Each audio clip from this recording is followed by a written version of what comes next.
friends, how are you doing? I'm hoping that your week has been good and you're looking forward to a wonderful weekend.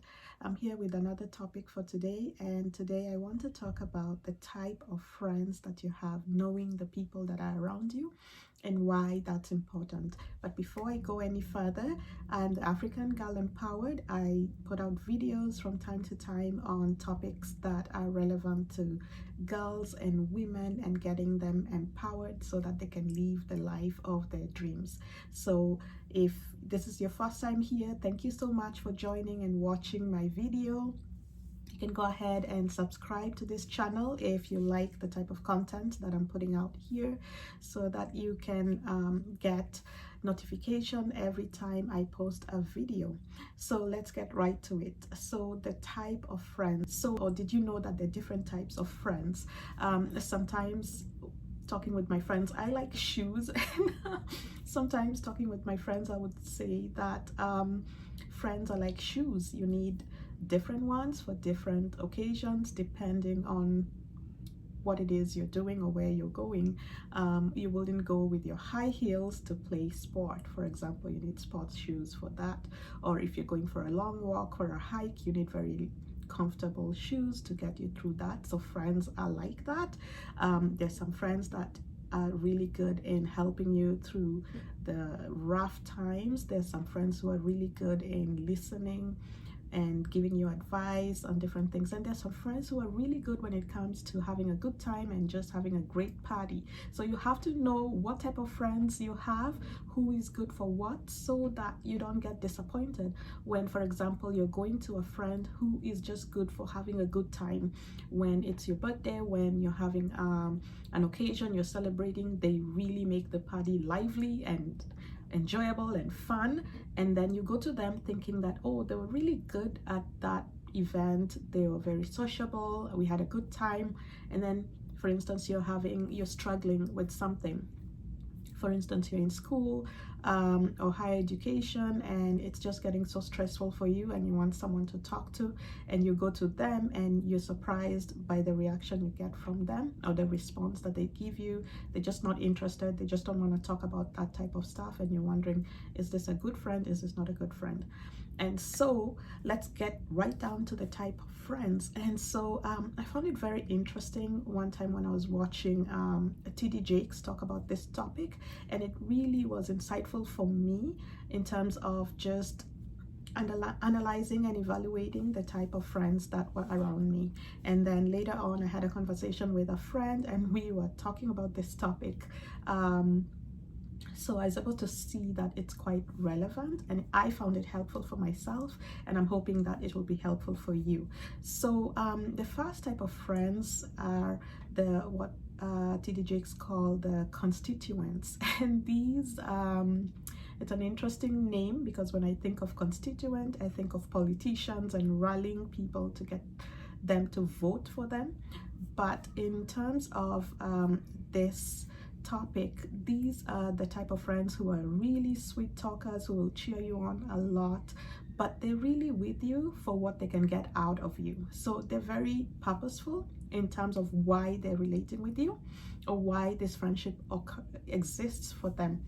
So you may not be aware of it, but to them, they're after a particular thing, and you can give that thing to them, and that is why they are interacting with you, that's why they're engaging with you, that's why the friendship exists for them. And once they have gotten whatever it is that they were looking to get from you, they're done. There's no reason for that friendship anymore. Or once you're not able to offer that thing that you are currently providing to them, then there's no reason to be friends with you, there's no reason to interact with you. They're moving on to the next person who can provide those things for them.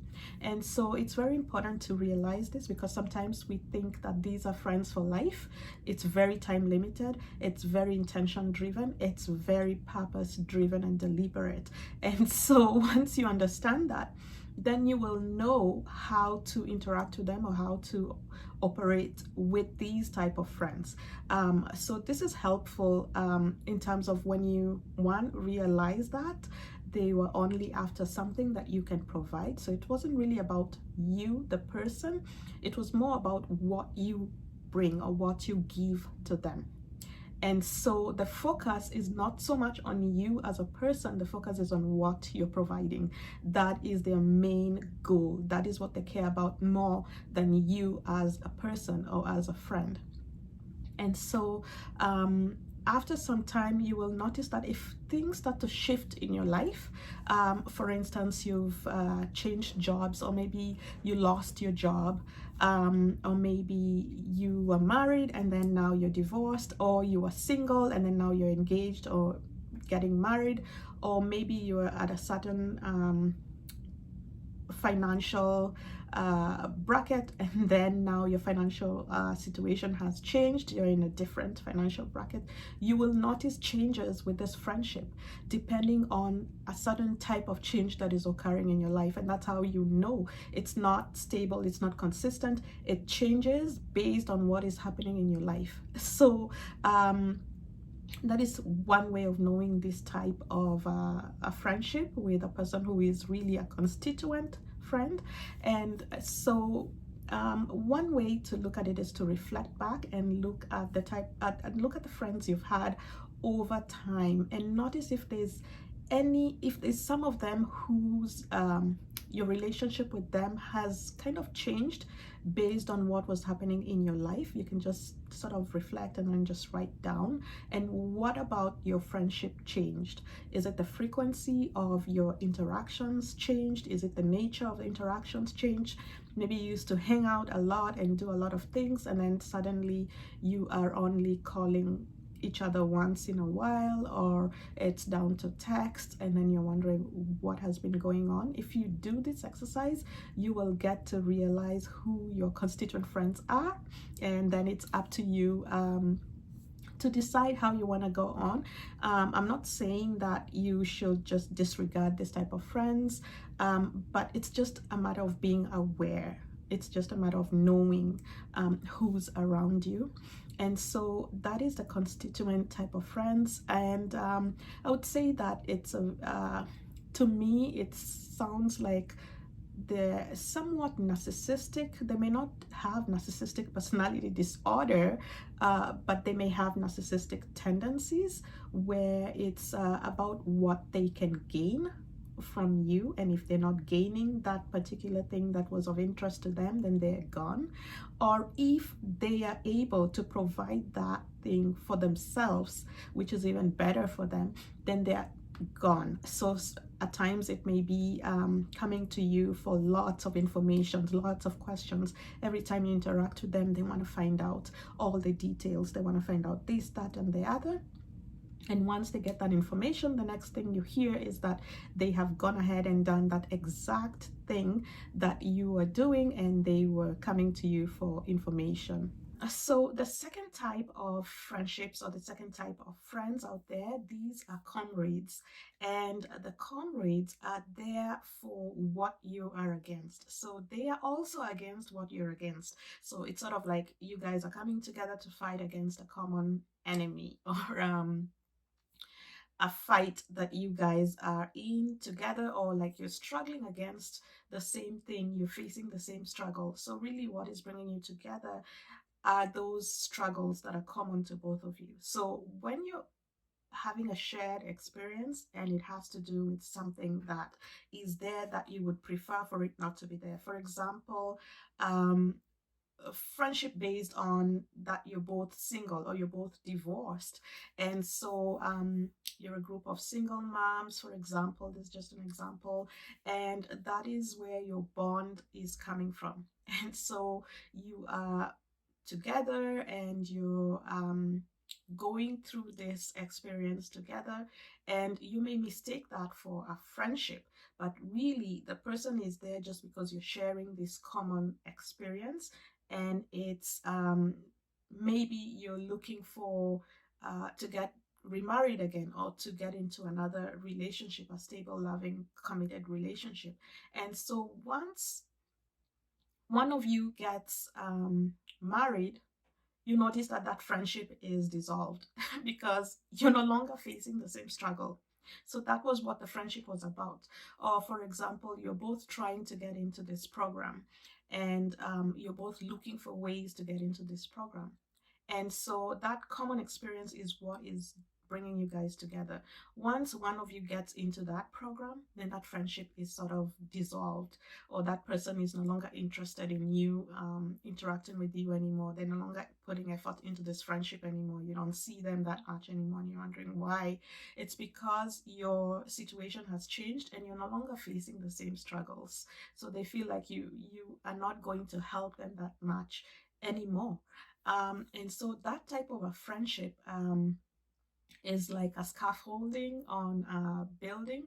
So they're propping you up, and you think, oh, we're together. But once you are done with that process of building whatever it is, they fall away.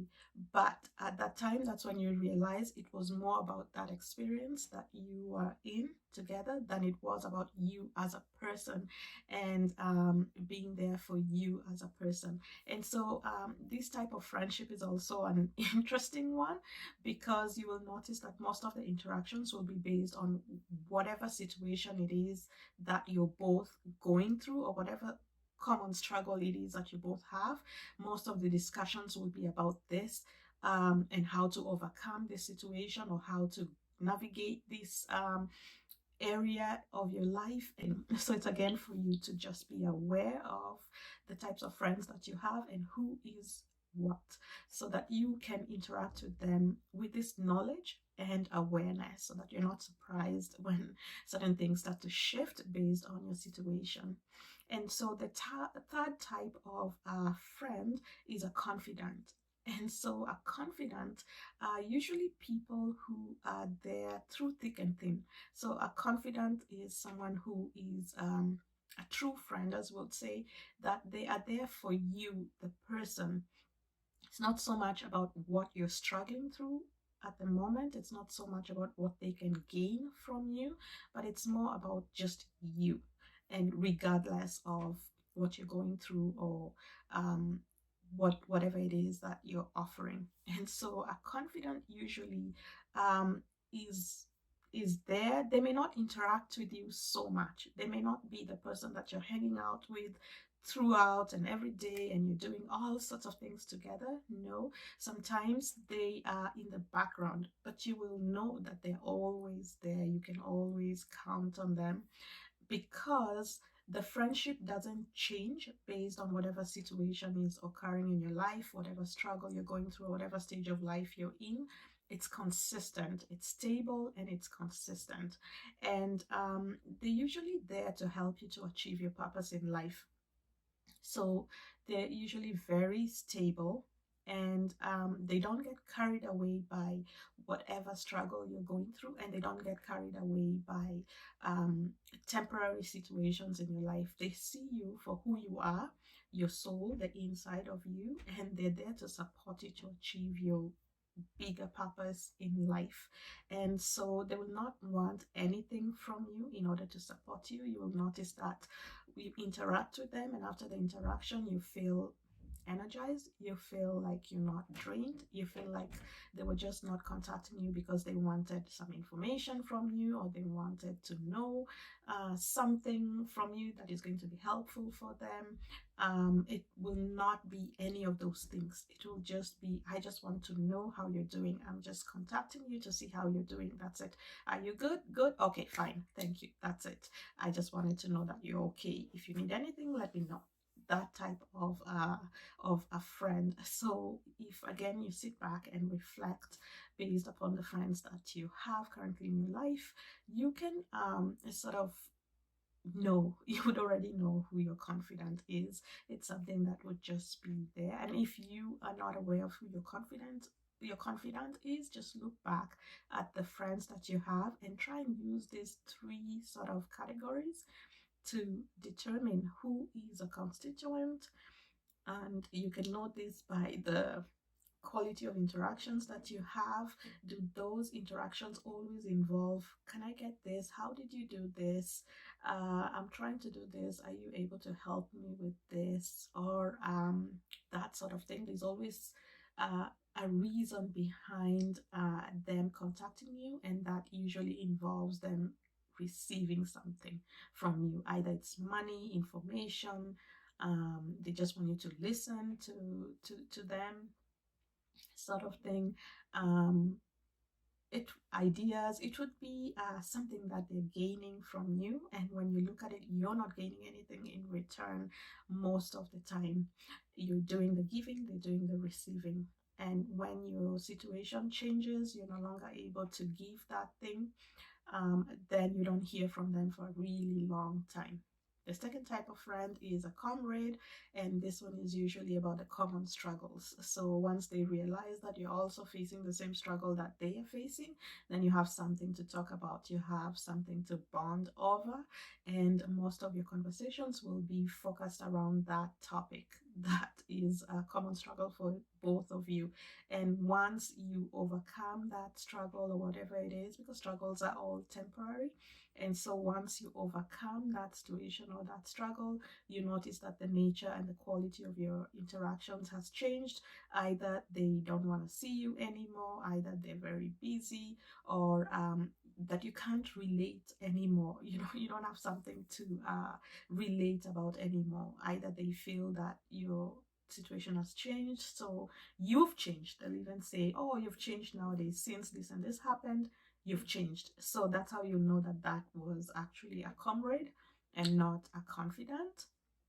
Or you may feel that they have changed, and so that's how you'll also know this was a comrade. It wasn't confidant or a true friend. It was just based on the common situation that we were both going through at that time. And then the confidant, like I said, is very stable, consistent. They're there for you through thick and thin. They're not there to get something from you. And you will know this when you just evaluate the interactions that you've had. If you're not sure about the type of friend a particular person in your life is, then for the next maybe 3 interactions with that person, just have this at the back of your mind, and sort of it will just come to you. You'll be able to pinpoint exactly when they ask for something or they're talking about a particular struggle. You'll be able to know right away that, oh, this is a confidant, or this is a comrade, or that this is a constituent. And so I hope that this information is helpful to you so that you can make the best decisions for you and your life in order to achieve your dreams and live the life that you want to live. Thank you so much. I hope that this information was helpful. If you like this type of content, do not hesitate to hit the subscribe button and also hit the notification bell so that you can get an alert every time I post a video. And I look forward to posting more videos with interesting topics like this going forward. Thank you. Have a great day. Bye bye.